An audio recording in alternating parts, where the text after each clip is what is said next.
Hello student. आज थोड़ी सी हम लोग बात करेंगे कि अंजू के बारे में, थोड़ा कि अंजू के अपने स्टडी के टाइम एक्सपीरियंस क्या रहा जब आईआईटी के जेई के प्रिपरेशन कर रही थी, और 11-12 में इनका एक्सपीरियंस क्या रहा।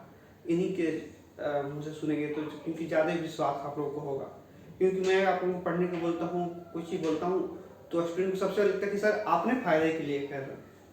देखो, मैं एजुकेशन में हूँ और एक एजुकेशन प्रोफेशन एक ऐसा है कि जिसमें आपका जब फायदा होगा तो मेरा फायदा होगा। तो डेफिनेटली मैं आपके फायदे के अपने फायदे को बोलता हूँ, लेकिन वो पहले आपका फायदा है तब मेरा फायदा है। यदि आपको यदि उसमें प्रॉफिट नहीं है तो मेरा कभी प्रॉफिट हो ही नहीं सकता, मेरा लॉस है। क्योंकि मेरे लिए नोबल वही है जब आप कुछ दिन कुछ बन जाओगे, वही मेरे लिए नोबल है। पैसे तो आप मुझे थोड़ी सी दे दो, गुड दक्षिणा, बहुत बड़े पैसे की बात नहीं है। हर एक लोग काम करते हैं, तो आप भी कहीं काम करोगे, आपका भी पेरेंट्स काम करते हैं तो कहीं पे लेते हैं, लेकिन एज बहुत ज़्यादा इंपॉर्टेंस नहीं है। हम भी कहीं और काम करेंगे तो पे लेंगे, वो थोड़ी सी कोई भी ऑर्गेनाइजेशन चलाने के लिए तो वो मस्ट है। लेकिन वो मेरे ऐसा कुछ नहीं है, जो आपका जो रिजल्ट है वही सब कुछ है। तो थोड़ी सी अंजू से बात करते हैं कि अंजू इस बार जे मेंस में ठीक ठाक रैंक आया है, और यहाँ D2 की कॉलेज को फर्स्ट कटअप में उनको मिल गया है, क्योंकि अच्छा ठीक ठाक मार्क्स आया हुआ। इनसे बात करते हैं 11th से कि आप 11th में आपने क्या महसूस कर रहे थे। अंजू आप बताओ इन लोगों को कि आपने 11th में कैसे महसूस कर रही थी कि हाँ कि मुझे साइंस लेके कैसे पढ़ना चाहिए, आपको कंडीशन क्या था। हाँ सर, 11th में मैंने जब साइंस ली थी तो मुझे बहुत डर लग रहा था। मैं ढंग से प्रिपेयर नहीं कर पा रही थी चीज़ों को। फिर मैंने यहाँ पे न्यूटन ज्वाइन किया, फिर मुझे चीज़ें समझ में आने लगी। और अच्छा, आपने न्यूटन को यहाँ क्यों आपने ज्वाइन की, क्या सोच के न्यूटन की ज्वाइन की आपने। मैंने यही सोचा कि वहाँ पे मुझे हेल्प मिलेगी, चीज़ें समझ पाऊँगी मैं, क्योंकि मुझे चीज़ें पहले समझ में नहीं आ रही थी। तो क्या यहाँ आने के बाद आपको समझ में चीज़ें आने लगी। हाँ, यहाँ पे आने के बाद मुझे बहुत हेल्प मिली, बहुत समझ में आने लगी चीज़ें। अच्छा, आपको 11th में आई थी तो क्या आपको आईआईटी के बारे में कुछ पता था। नहीं, कुछ भी पता नहीं। आईआईटी बारे में कुछ नहीं पता। और जब इन्होंने 11th में आया तो व्हाट इज आईआईटी, इनको कुछ भी पता नहीं था एबीसीडी। लेकिन यहाँ आई तो चीज़ों को धीरे से समझ में आ रहा है कि आईआईटी होता है क्या है, और उसमें फिर मिलेगा क्या, पढ़ने के बाद होगा क्या। तो इन्होंने तैयारी की अच्छे तरीके से, और इनको इनका 12th में ओवरऑल समथिंग 95% है, यही है लगभग। हाँ, 95% है। और एक साल इन्होंने 13 की तैयारी की जेई में, जेई का 13 में तैयारी की। तो आप जब तैयारी जब 13 में स्टार्ट करना की तो उसमें आपको कई आपको जो आपको रिलेटिव आपको दोस्त बोलते हो कि आप तैयारी नहीं करो, तुम्हारा नहीं होगा। हाँ, बहुत लोग बोलते थे कि आप ट्राई मत करो, इसमें चांसेस होंगे भी, नहीं भी होंगे। स्टार्टिंग में तो बहुत डर लग रहा था। फिर मैंने सर की बात, सर से थोड़ा सा गाइडलाइंस ली, सर ने मुझे बताया कि आप करो। फिर मैंने हिम्मत रख के ट्राई किया, पर ज़्यादा मुश्किल नहीं है जहाँ तक मैंने एक्सपीरियंस किया। अगर सर जो करवा रहे हैं वो उसके नोट्स पढ़ेंगे, उसे रिवाइज करेंगे और प्रीवियस ईयर कर लेंगे तो ईजी है, सब हो जाएगा। तो आप बच्चों को क्या मैसेज देना चाहती हैं, उनके लिए उनको तैयारी करना हो तो वो क्या करेंगे, उनका प्लानिंग क्या होगा, स्ट्रेटजी क्या होगा उनका तैयारी करने का। उनकी स्ट्रेटजी ये होनी चाहिए, जो सर नोट्स बनवा रहे हैं उनको अच्छे से रिवाइज, उनको अच्छे से पहले बनाएं, फिर उसे रिवाइज करें, प्रीवियस ईयर एटलीस्ट 10 बार सॉल्व करें और सुबह जग के पढ़ें।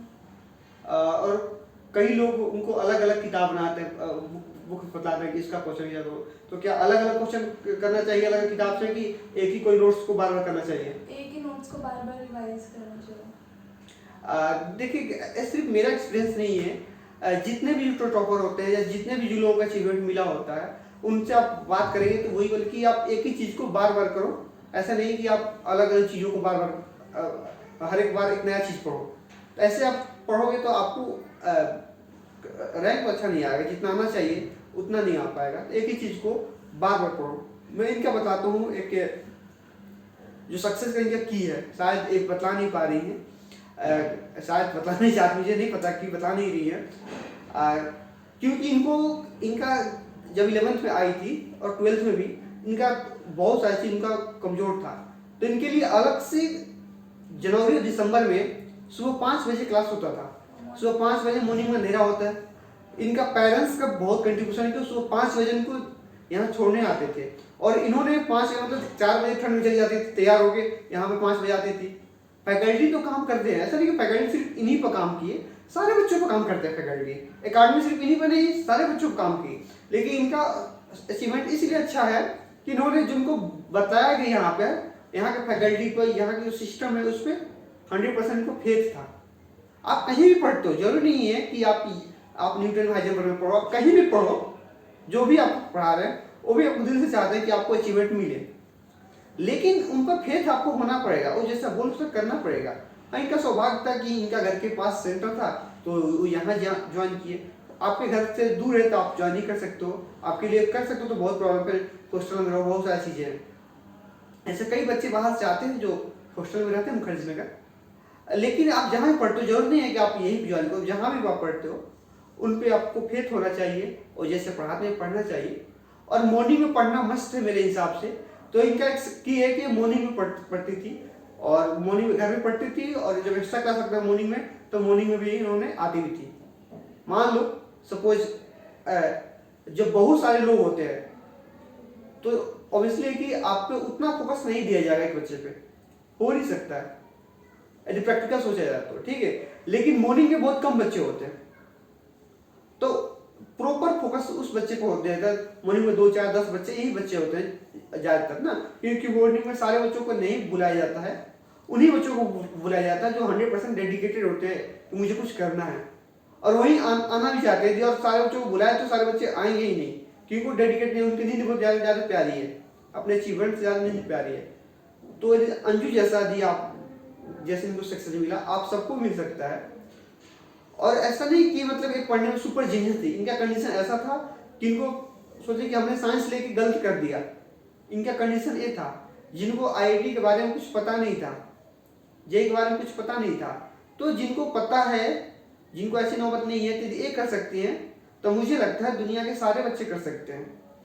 अंजू का यही मैसेज है, और बोलना चाह रही है, वो चाह रही है कि आप लोगों को अपने एक्सपीरियंस से हेल्प करूँ। वो उस तरीके से बोल नहीं पा रही है क्योंकि बहुत ज़्यादा वो बोलती नहीं है, थोड़ी सी शांत स्वभाव के हैं।